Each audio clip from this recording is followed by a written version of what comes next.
My channel আপনারা দেখছেন Tajul test media. আপনাদের সাথে আছে আমি তাজুল। আজকে আবারও নতুন একটি ভিডিও নিয়ে আপনাদের সকলের সামনে উপস্থিত হলাম।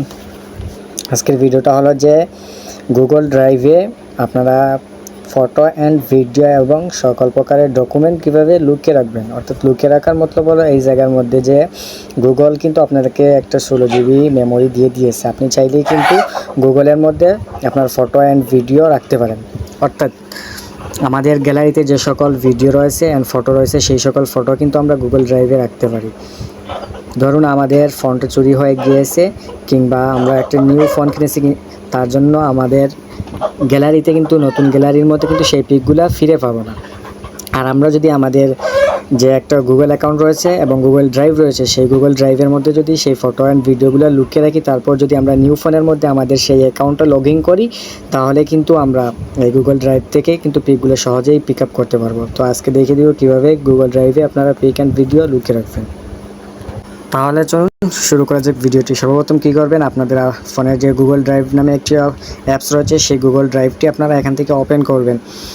আর যদি গুগল ড্রাইভ আপনাদের ফোনে না থাকে তাহলে সিম্পলি প্লে স্টোরে চলে যাবেন। প্লে স্টোরে গিয়ে সার্চ করবেন গুগল ড্রাইভ নাম, গুগল ড্রাইভ লিখে সার্চ করার পর গুগল ড্রাইভটা ইনস্টল করে নেবেন। তারপর এরকম গুগল ড্রাইভে আসার পর এরকম কয়টি অপশন দেখতে পারবেন। দেখুন 3-4টি অপশন রয়েছে। তো এখান থেকে কী করবেন, আপনারা সিম্পলি এখান থেকে এই যে ফাইল নামে যে একটি অপশন রয়েছে এই ফাইলের উপর আপনারা ট্যাপ করে দিবেন। ট্যাপ করে দেওয়ার পর এখান থেকে আপনারা আবার এই যে একটি অপশন পাবেন প্লাস আইকন অ্যান্ড নিউ যে একটি অপশন রয়েছে এই অপশনের উপর ট্যাপ করবেন। তারপর এখান থেকে আরেকটা অপশন রয়েছে ফোল্ডার, যে একটি ফোল্ডার রয়েছে এই ফোল্ডারের উপর একটা ট্যাপ দিবেন।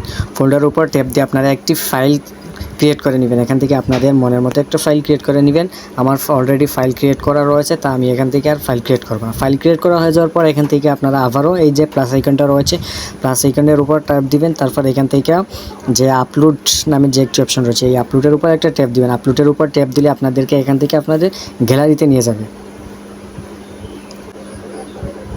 দেখুন এই জায়গার মধ্যে কিন্তু আপনাদের গ্যালারির মধ্যে নিয়ে আসছে। গ্যালারির মধ্যে নিয়ে আসার পর এখান থেকে আপনারা আপনাদের যে কাঙ্ক্ষিত ফটোটি রয়েছে অথবা যে ভিডিওটি রয়েছে সেই ভিডিওটির উপর এইরকম ট্যাপ দিয়ে ধরে বসবেন। তারপর এইরকমভাবে যে কয়টা পিক আপনারা নিতে চান সে কয়টা পিক আপনারা এখান থেকে সিলেক্ট করে নেবেন। সিলেক্ট করে নেওয়ার পর এখানে উপর থেকে দেখতে পাবেন একটি সিলেক্ট নামে একটি অপশন রয়েছে, এই সিলেক্টের উপর ট্যাপ করে দেবেন। ট্যাপ করে দেওয়ার সাথে সাথে কিন্তু আপনার যে গুগল ড্রাইভ রয়েছে সেই গুগল ড্রাইভের মধ্যে দেখুন এরকম প্রিপেয়ারিং টু আপলোডিং ফাইল, এরকম কিন্তু সব কয়টা ফাইল এখান থেকে আপলোড হয়ে যাবে।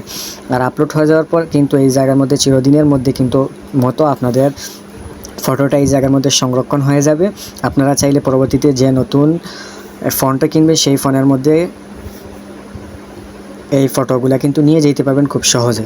তো আশা করি আমার ভিডিওটি আপনাদের অনেক ভালো লাগছে। আর যদি ভালো লেগে থাকে তাহলে অবশ্যই আমার চ্যানেলটি সাবস্ক্রাইব করে রাখবেন এবং আমার পেজটি ফলো করে রাখবেন। দেখা হবে পরবর্তীতে নতুন কোনো ভিডিওতে।